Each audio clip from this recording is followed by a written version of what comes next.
আমার হাতের রান্না ভালো নাকি খারাপ সেটা জাজ করার জন্য একমাত্র ব্যক্তি হলো আমার হাজবেন্ড।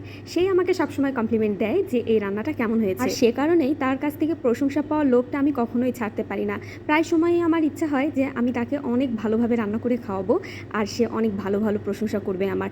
কিন্তু সময়ের সাথে একদমই পারা যায় না, আর চাকরিজীবী মহিলা হলে তো কোনো কথাই নাই। তবে চাকরি বাকরি যাই থাকুক না কেন, রান্না করার প্রতি একটা অন্যরকম ভালো লাগা আমার সবসময়ই কাজ করে। এই প্রিয় মানুষদেরকে রান্না করে খাওয়ানোর যে একটা আলাদা রকম প্রশান্তি, এটা আসলে হাতছাড়া করা মোটেই ঠিক না।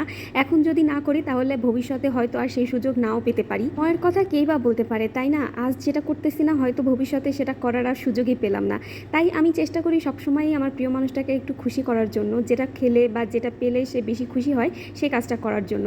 আর রোস্ট যেহেতু সে পছন্দ করে, তাই ভাবলাম তাকে একটু সারপ্রাইজ দিই। আমি রোস্ট বানানোতে কিন্তু খুব একটা পটু না, মানে চেষ্টা করেছি যথাসাধ্য ভালো করার। এখন বাকিটা তো আপনারাই বলবেন যে কেমন হয়েছে।